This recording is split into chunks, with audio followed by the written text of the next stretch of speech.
नमस्कार दोस्तों। इस चैप्टर में हम समझेंगे कि ज्योतिष सिर्फ फ्यूचर प्रेडिक्शन नहीं बल्कि प्रैक्टिकल लाइफ गाइडेंस का एक पावरफुल टूल है। हम देखेंगे कि कैसे ज्योतिष personal life, health, career, society और साइंस सभी के साथ डीपली कनेक्टेड है। ज्योतिष हम लोगों के जीवन में as a personal life guidance भी है। ज्योतिष व्यक्ति को यह बताता है कि किस समय उसे किस क्षेत्र में आगे बढ़ना है और कहाँ सावधान रहना है।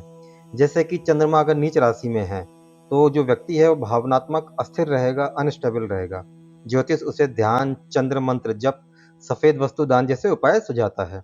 शुभ और अशुभ समय का निर्धारण, विवाह, गृह प्रवेश, यात्रा, व्यवसाय आरंभ जैसे कार्य शुभ मुहूर्त में करने से सफलता की संभावना बढ़ती है। गलत समय पर कार्य शुरू करने से बाधाएं आती हैं। एक एग्जाम्पल मैं आपको बताता हूँ। ग्रहण काल में अगर कोई विवाह करता है, अपना वैवाहिक जीवन शुरू करता है, तो उसकी जिंदगी में कलह बन सकती है। ज्योतिष हमें स्वास्थ्य और कैरियर में भी मार्गदर्शन करता है। शुरू बात करते हैं स्वास्थ्य की। स्वास्थ्य और रोग की भविष्यवाणी ज्योतिष से हो सकती है। जन्म कुंडली में रोगों की प्रवृत्ति, कारण और समय का संकेत मिलता है। ये बताता है कि रोग जन्मजात है या जीवन में बाद में उत्पन्न होगा। उदाहरण के लिए, अगर छठे भाव में राहु होता है तो एलर्जी, त्वचा रोग या अचानक होने वाली बीमारी की संभावनाएं बढ़ जाती हैं। अब बात करते हैं शिक्षा में। कुंडली शिक्षा के क्षेत्र, प्रतिभा और कैरियर की दिशा बताता है। ये नौकरी, व्यवसाय और कैरियर में परिवर्तन का समय भी बताता है। उदाहरण, यदि बुध और बृहस्पति बलवान हो तो आपको शिक्षा के क्षेत्र में बहुत अच्छी सफलता मिल सकती है। अब बात करते हैं social and practical applications of astrology की। विवाह के लिए गुण मिलान, पारिवारिक कलह का समाधान और संबंधों की स्थिरता ज्योतिष से देखी जाती है। 36 में से 30 गुण विवाह के लिए अत्यंत शुभ माने गए हैं। पॉलिटिक्स एंड नेशन प्रेडिक्शन, युद्ध, महामारी, आर्थिक मंदी और प्राकृतिक आपदाओं का संकेत भी ज्योतिष से लगाया जा सकता है। 2020 में गुरु और शनि की युति को महामारी और सामाजिक परिवर्तन का संकेत माना गया। एग्रीकल्चर में भी प्राचीन समय में हमारे जो किसान थे, वर्षा, सूखा और फसल का अनुमान ज्योतिष से ही लगाते थे। यदि गुरु कर्क राशि में और शनि वक्री हो तो वर्षा अधिक और फसल अच्छी मानी जाती है। बिजनेस एंड फाइनेंशियल डिसीजन, निवेश, शेयर बाजार, व्यापार शुरू करने में भी ज्योतिष का गाइडेंस रहता है। दशा और गोचर अनुकूल होने पर व्यापार और इन्वेस्टमेंट में सफलता अच्छी मिलती है। मेंटल एंड स्पिरिचुअल बैलेंस, ग्रहों के स्वभाव से, उनके प्रभाव से मानसिक अशांति आ सकती है और ज्योतिष ध्यान, मंत्र जप और साधना के माध्यम से संतुलन का मार्ग बताता है। पाथ ऑफ मेंटल पीस, ज्योतिष केवल भविष्यवाणी नहीं करता बल्कि मानसिक संतुलन के लिए व्यवहारिक उपाय भी देता है। मंत्र जप, ध्यान और साधना के माध्यम से ग्रहों के नेगेटिव प्रभाव को कम किया जा सकता है। स्पिरिचुअल ग्रोथ, ज्योतिष व्यक्ति को अपने आध्यात्मिक पथ की पहचान करने में सहायता करता है। उदाहरण के लिए, राहु केतु का चंद्रमा पर प्रभाव, महामृत्युंजय मंत्र से मानसिक शांति मिलती है। अब बात करते हैं एस्ट्रोलॉजी के रिलेशन की फिजिकल साइंस से। अब जियोलॉजी में क्या होता है? पृथ्वी की संरचना, भूकंप, भूमि की गतिशीलता और धातुओं का अध्ययन भूविज्ञान में किया जाता है।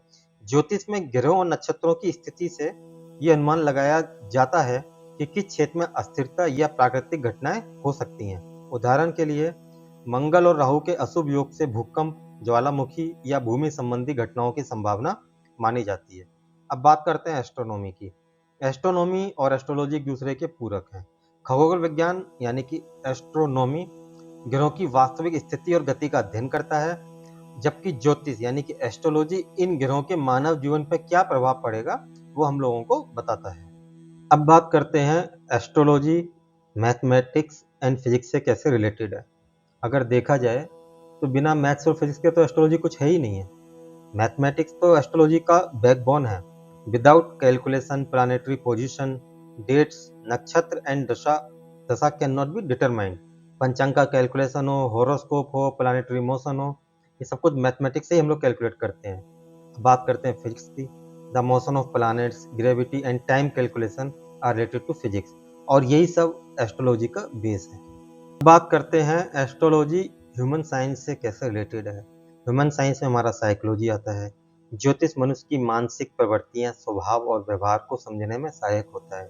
ग्रहों की स्थिति व्यक्ति की सोच, भावनाओं और निर्णय लेने की क्षमता पर प्रभाव डालती है। उदाहरण के लिए, यदि चंद्रमा कमजोर हो तो जातक यानी कि वो व्यक्ति चिड़चिड़ा, अस्थिर या भयभीत स्वभाव का हो सकता है। अब बात करते हैं मेटाफिजिक्स और स्पिरिचुअलिटी की, यानी कि तंत्र और आध्यात्मिक। तांत्रिक और आध्यात्मिक साधनाओं में ग्रह और नक्षत्रों की स्थिति महत्वपूर्ण भूमिका निभाती है।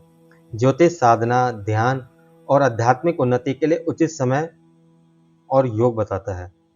साधना के लिए अमावस्या या पूर्णिमा को दिन जो है बहुत ही विशेष या शुभ माना जाता है। अब हम बात करेंगे कि astrology, archaeology and social science से किस तरह रिलेटेड होती है। आर्कियोलॉजी यानी कि पुरातत्व विज्ञान। प्राचीन शिलालेख, मंदिर, यंत्र और ज्योतिष उपकरण हमें बताते हैं कि ये विद्या हजारों वर्षों से प्रचलित है। उदाहरण के लिए, उज्जैन और वाराणसी में प्राचीन वेधशालाएं ज्योतिष और वास्तु का साक्ष्य देती हैं। सोशलॉजी, विवाह, परिवार, सामाजिक निर्णय और उत्सव, इन सभी में ज्योतिष का उपयोग होता है। अब हम बात करते हैं कि एस्ट्रोलॉजी किस तरीके से हिस्ट्री और इकोनॉमिक्स से संबंध बनाता है। अगर आप हिस्ट्री उठा के देखोगे तो प्राचीन काल में विभिन्न राजा और राज्यों ने ज्योतिष के अनुसार नीतियां और युद्ध तय किए। उदाहरण के लिए, अकबर के दरबार में ज्योतिषियों का विशेष स्थान था। अगर हम बात करें इकोनॉमिक्स की, तो कृषि, व्यापार और वित्तीय योजनाओं में ग्रहों और नक्षत्रों की स्थिति का उपयोग किया जाता था। ज्योतिष के आधार पर वर्षा, फसल और बाजार के उतार चढ़ाव का अनुमान लगाया जाता था। उदाहरण के लिए, चंद्रमा की स्थिति से बाजार के उतार चढ़ाव का अनुमान लगाया जाता है। तो कुल मिला के आपने इस चैप्टर में देखा, ज्योतिष वास्तव में एक समग्र विज्ञान है। This is the complete science और मानव जीवन के हर पहलू को प्रभावित करती है। और आप कोई भी विषय उठा लो, आप साइंस उठा लो, आप इकोनॉमिक्स उठा लो, आप हिस्ट्री उठा लो, आप ज्योग्राफी उठा लो, हर जगह कहीं ना कहीं ज्योतिष का उससे बहुत ही गहरा संबंध रहा है।